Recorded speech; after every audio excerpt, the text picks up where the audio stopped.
وسهلا بكل التلميذات والتلاميذ وأولياء الأمور.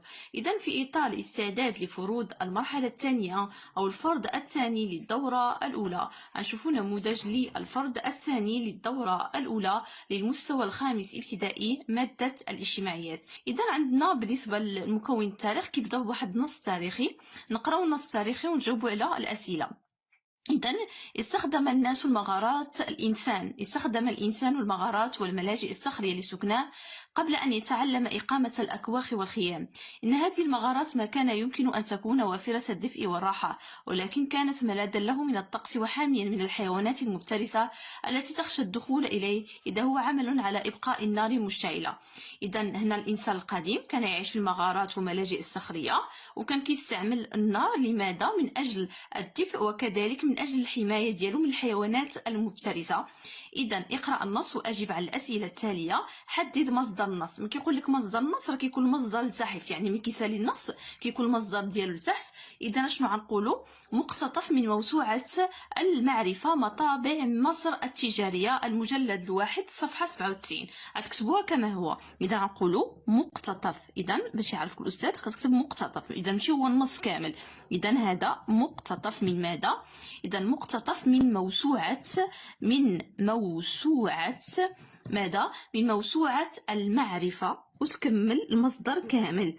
إذا من موسوعة المعرفة، إذا فاصلة مطابع، إذا مطابع ماذا؟ مصر التجارية. إذا نكتبوا المجلد والصفحة. إذا المجلد، إذا الأول صفحة ماذا؟ صفحة 97. صفحة 97 يعني كنكتبوا ماذا؟ كنكتبوا المقتطف، كنكتبوا المصدر كما هو، وكيكون ما كيسالي النص. إذا هذا نص تاريخي وهذا مقتطف من هذه موسوعة المعرفة. إذا السؤال الثاني قال لك استخلص من النص أنواع السكن التي كان يقطن بها إنسان ما قبل التاريخ بالمغرب. إذا شنو كان يقطن فاش؟ في المغارات، في الملاجئ الصخرية، إذا من بعد عمل الأكواخ والخيام. إذا غنكتبوا إذا كان يقطن، إذا كان ماذا؟ كان يقطن. إذا كان يقطن أين؟ كان يقطن إذا في، نكتب هذا الشيء اللي كاين في النص. إذا في المغارات، إذا في المغارات فاصلة الملاجئ الصخرية، إذا الأكواخ والخيام. إذا الأكواخ وماذا؟ والخيام. إذا الأكواخ والخيام. إذا كيكون النص التاريخي كيكون سهل، أجوبة كاملين كيكونوا في النص التاريخي. إذا المغارات، ملاجئ الصخرية، الأكواخ والخيام. إذا انتقلوا السؤال الموالي. قال لك ثالثا، هذا خاصكم تجيبوه من الدرس، اذكر موقع الأثري الذي عثر بهم على بقايا الإنسان ما قبل التاريخ في المغرب. إذا هو موقع إيغود أو موقع جبل إيغود في مدينة اليوسفية. إذا الموقع الأثري، إذا هو جوج نقط، موقع جبل إيغود. إذا جبل إيغود مدينة اليوسفية في المغرب. إذا مدينة، بين التأكيد إقليم اليوسفية آسفي، ولا مدينة اليوسفية. إذا المغرب إفريقيا، المغرب بالضبط، المغرب إفريقيا. إذا عرفتكم بالدقيق فين اليوسفية كاينه في المغرب، كاينه في افريقيا، وبالنسبه لليوسفيه كاينه في منطقه اليوسفيه اسفي. اذا هنا موقع الاثري هو موقع جبل إيغود مدينه اليوسفيه المغرب افريقيا. اذا نمشيو السؤال الموالي. قال لك اذكر مظاهر حياه الانسان. اذا مظاهر حياه الانسان العاقل هو القديم، نمط العيش ديالو، الغذاء ديالو، اللباس ديالو، الادوات. اذا بالنسبه للنمط كيفاش كان كيعيش، هو ما كانش كيعيش مستقر. اذا كان كيعيش في الاول على الترحال، من بعد الصقر، بعد ما اكتشف الزراعه وبدا كيصنع الى اخره. اذا الترحال، وبعدها ماذا؟ الاستقرار بعد اكتشاف الزراعه اللي يبدا يعيش منها. اذا الاستقرار بعد اكتشاف الزراعه، يعني كان كيعيش على الترحال ومن بدا كيصنع وبدا كيزرع الى اخره الصقر. اذا الترحال، اذا وبعدها الاستقرار بعد اكتشاف الزراعه. إذا انتقلوا السؤال الموالي: اشنو كان كياكل؟ الغذاء ديالو كان كياكل اي حاجه في الطبيعه. اذا اللي في الاشجار مثلا الفواكه عفوا، اذا الفواكه. كان كياكل كيصيد، يعني كان كيعيش على يعني الصيد الاسماك، كان كياكل يعني الاسماك.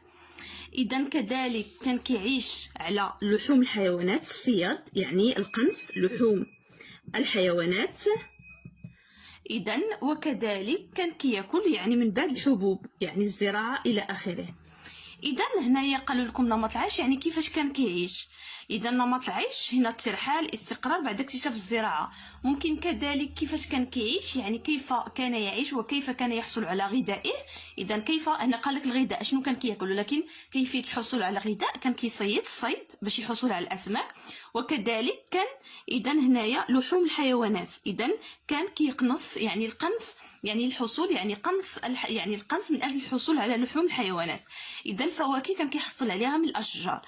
اذا دابا نمشيو لللباس. كيفاش كان كيصنع اللباس ديالو؟ كان كيصنعو من الملابس، يعني الجلد ديال الحيوانات. اذا ملابس، عندنا ملابس جلديه. اذا ملابس جلديه يعني من جلد الحيوانات كان كيصنع الملابس ديالو. اذا وكذلك مثلا من بعد من بدا الصوف، ملابس صوفيه. اذا الادوات كان كيستعمل الحجر، كان كيستعمل العظام الحيوانات، كان كيستعمل المعادن. اذا وكان كيصنع السكاكين، كان كيصنع الحناجر، كان كيصنع السيوف الى اخره. اذا الادوات ممكن تهضروا بشكل عام، تقولوا ادوات حجريه، ادوات من عظام الحيوانات، ادوات معدنيه، وممكن نقولهم يعني بالشكل ديالهم، يعني سكاكين، حناجر، سيوف. اذا غنكتبوا اذا ادوات كيف هي. اذا حجريه يعني من الحجر. كاين كذلك ادوات من عظام الحيوانات، ادوات من عظام الحيوانات، يعني الحيوانات كياخذوا داك العظام ديالها، يعني بعد القنص يعني كياكل اللحم ديالها ولا داك العظام اللي كيشيطوا كيصنعوا منهم الادوات. اذا ادوات من عظام الحيوانات. كاين كذلك ادوات معدنيه، ادوات معدنيه. ونعطيو امثله جنقط. كاين مثلا سكاكين، كاين كذلك سيوف، باش يكون يعني الجواب ديالكم مدقق. حناجر. نعم، اذا جاوبنا. اذا كيف كان يعيش. اذا اللي بقى لينا ممكن يزيدكم سؤال اخر، يعني نمط العيش ممكن نعملوا الترحال والاستقرار بعد اكتشاف الزراعه، يعني الزراعه. ممكن نعملوا مثلا نزيدوا يعني كان يعيش نمط العيش ديالو عن طريق القنص والصيد الى اخره. حتى ممكن نزيدوها في نمط العيش، يعني كيفاش كان كيعيش. اذا كيفاش كان كيعيش، كان كيعيش عن طريق القنص، عن طريق كذلك الصيد. واذا وكيفاش كان كيعيش، يعني يعني كان كيعيش عن طريق الترحال، يعني ماشي مستقر من مكان الى اخر، ومن بعد الصقر بعد اكتشاف الزراعه. اذا ولا يعني كيستقر في مكان واحد. اذا هنايا غنمشيو دابا السؤال صل ما يناسب. اوكي، عندنا الفينيقيون قرطاجه وعندنا القرطاجيون. اذا شنو هما الفينيقيون؟ اذا هو الفينيقيون هو شعب كان في سوريا ولبنان، يعني اللي كتسمى فينيقيا سابقا في القرن يعني بالتجاره، يعني عرف بالتجاره، واخترعوا الحروف الابجديه، هما الفينيقيون. اذا من بعد شكون هما القرطاجيون؟ اذا القرطاجيون من مشاو لتونس وراه هما الفينيقيون. من بعد بداو كيتسموا القرطاجيون من مشاو لتونس، يعني هاجروا، كانوا في سوريا ولبنان. واذا وهاجروا ولاو كيتسموا ماذا؟ كيتسموا فينيقيون. اذا الفينيقيون من بعد ولاو قرطاجيون. اذا من مشى دابا كان الفينيقيون اصلهم فينيقي، اذا كانوا كيتسموا في الاول فينيقيون، من مشاو لتونس ولاو كيتسمى القرطاجيون. اذا الفينيقيون هما شعب مستقر، كان شعب مستقر في سوريا ولبنان. من بعد شنو هما القرطاجيون؟ هما اصل الفينيقيون، اذا اللي هاجروا ومشاو لتونس واقاموا بها يعني مدينه، ولات مدينه قرطاجه. اذا غنمشيو دابا السؤال السابع.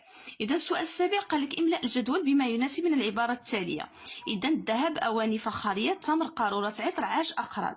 اذا واحد الحاجه هنايا كانت هنايا ما بين بحال التصدير والاستيراد ما بين المغرب، يعني ما بين الامازيغ وكذلك الفينيقيين. اشنو كانوا يعني البضائع المغربيه كانت اشنو فيها؟ كان فيها الذهب، كانوا كيصدروا كذلك التمر، وكانوا كيصدروا العاج. اذا كانوا كيصدروا العاج. اذا هذا بالنسبه للفينيقيون. الفينيقيين اشنو كانوا كيعطيو؟ حيت كانوا كذلك المقايضه، كيتبادلوا سلعه بسلعه، ماشي دابا كتشري سلعه وكتخلص الفلوس، كانت المقايضه يعني مبادله سلعه بسلعه. اشنو كيعطيو الفينيقيون؟ كان عندهم ماده اواني فخاريه، اواني اذا ممكن نزيدو هنا الياء، اواني فخاريه. كان كذلك مثلا كان عندهم الاقراط، وكذلك قارورة عطر، يعني كان تبادل تجاري، كانت تجارة قارورة عطر. هادشي اللي كان. اذا هنا بالنسبه للمغرب يعني الامازيغ الذهب والتمر والعاج، وبالنسبه للفينيقيين اواني فخاريه، قارورات عطر والاقراط. اذا بهذا نكون سالينا تصحيح ديال هذا الفرض. نتمنى نكون فتكم. شكرا والى اللقاء.